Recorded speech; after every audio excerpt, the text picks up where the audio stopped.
Hey everybody, Ryan here from the Loam channel, back with another video from last month's trip to British Columbia, Canada, and this time we are at the infamous Coast Gravity Park on what's called the Sunshine Coast of British Columbia. And we made the trip out to this park for one very specific reason, and that's to put these two bikes, or at least their wheel sizes, against each other in a head-to-head timed battle. So if you're like me, you have seen timed wheel size comparisons before, but what always bugged me about them was that the testers would often use bikes from different manufacturers with different suspension and other things that had the potential to skew the results.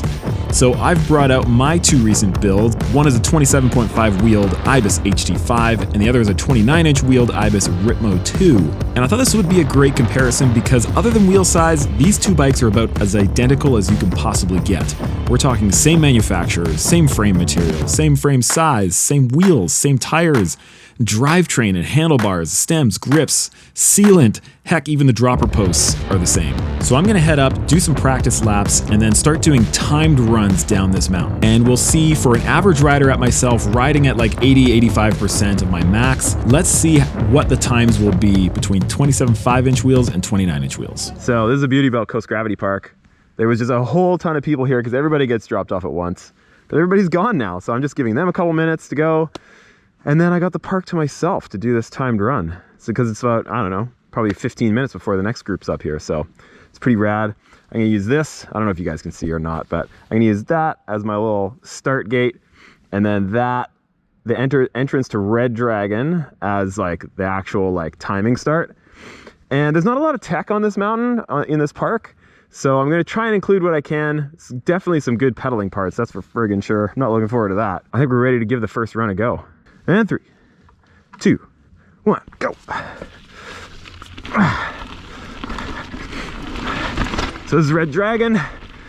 Big steep section here. Gets into some huge berms real quick. Oh.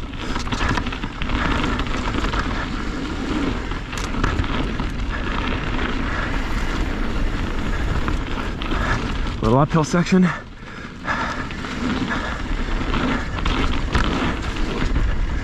Whew, presses you right in there. Another rocky uphill section. I'm gonna take this line every time. Little drop.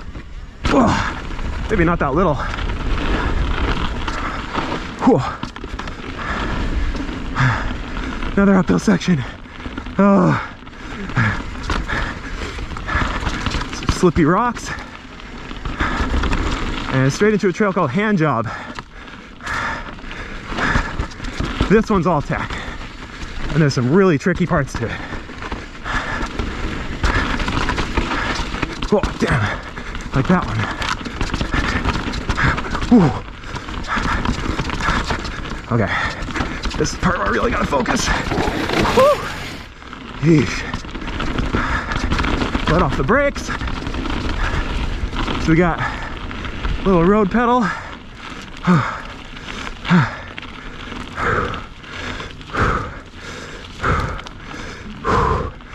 And back in.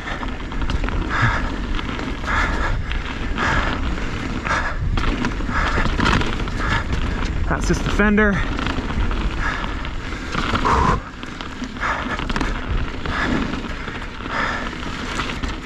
This is tricky because people get this because it's fun. Sorry, it's on your right.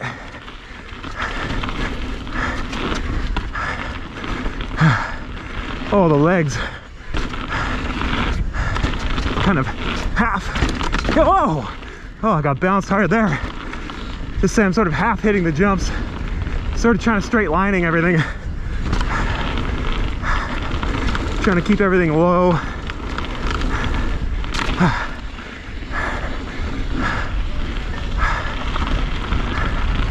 Okay. Oh, lap number 1.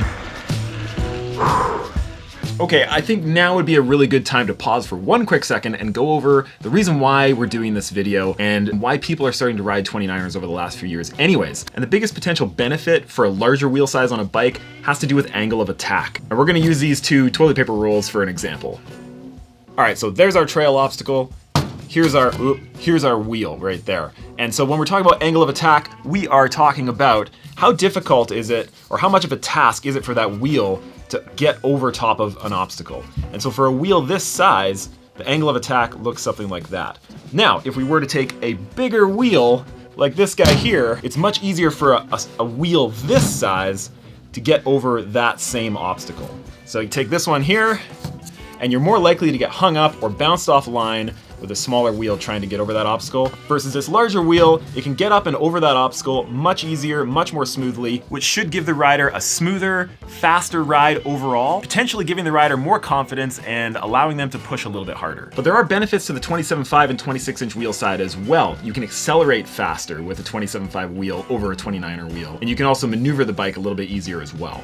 So it's those combination of pros and cons for each wheel size that I really wanted to dive into for an average rider. For somebody who is maybe pedaling a little bit more, maybe getting hung up a little bit more on some of the more difficult features, is the angle of attack gonna make things faster for an average rider, or is better maneuverability gonna make things faster for an average rider? All right, lap number 2 on the HD5.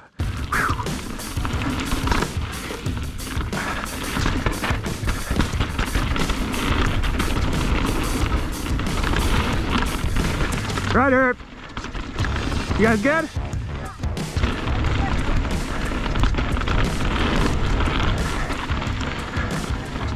Need a hand job.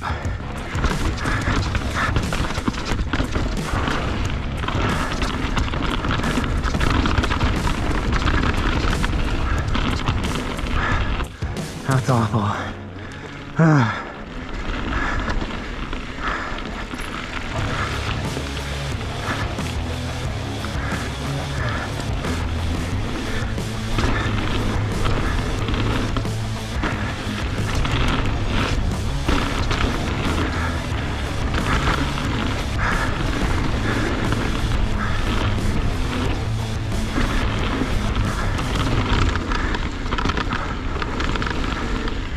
Whoa, I feel like I get bounced around more on this one. All right, not too bad. It was 5 seconds slower than my first run, as you guys can see. But I think most of that had to do with me getting hung up with some people just kind of in that in-between section. But the run itself felt pretty similar to me otherwise. So I'm quite confident that without being hung up just for a couple seconds there by some other people, the time would be pretty similar. Back down to the curve. So that was good. I felt like I was, why is my bike on?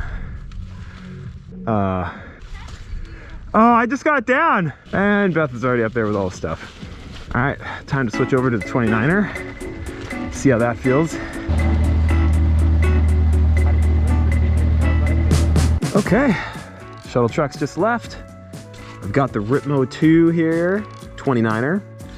Boop. I'm really starting to appreciate these tire whizzes more than I thought I would. Especially for stuff like this, I just have a look and they're both blinking green. Good to go. Tire pressure is perfect. Like perfect.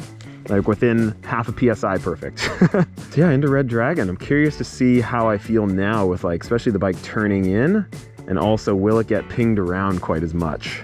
Bar height feels the same, should be the same, or very close anyways. In 3, 2, 1, go. There's the start. Whoa.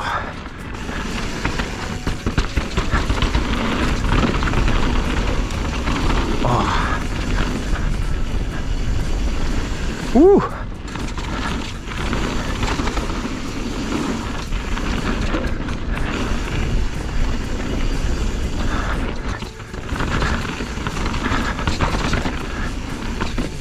Oh, got pitched a little forward there.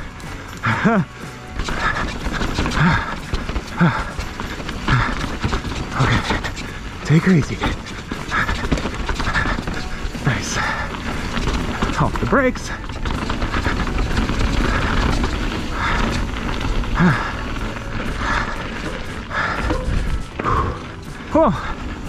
Oh, I hate that pedal. Try and pump this stuff. You can hear that big rotor zinging.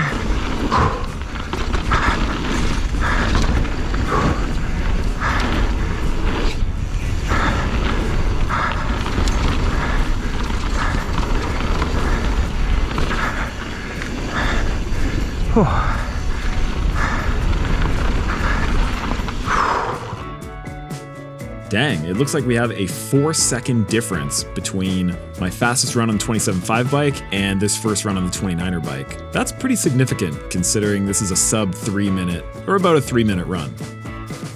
Let's see how we do on run 2.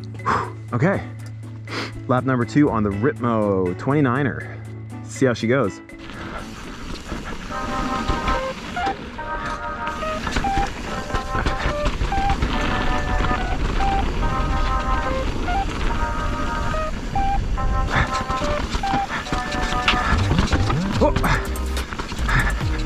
This way.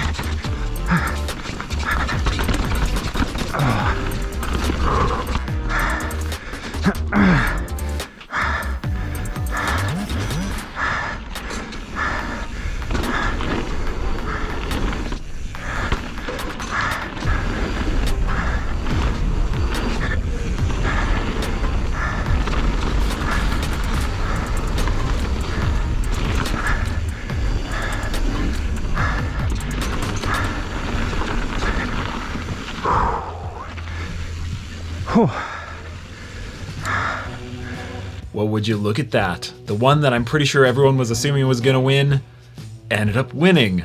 But, I mean, it won by a long shot, like 5 seconds over a less than 3 minute track. And having said that, most people know that, you know, both bikes have their pros and cons. When I go to Whistler Bike Park, I'm gonna bring the HD5. When I'm trail riding or any kind of racing, it's gonna be the Ritmo 2. So I hope you enjoyed this test. I know I did. I was freaking beat by the end of all those runs, but it was really good to test things out and see just what the differences would be between the two bikes.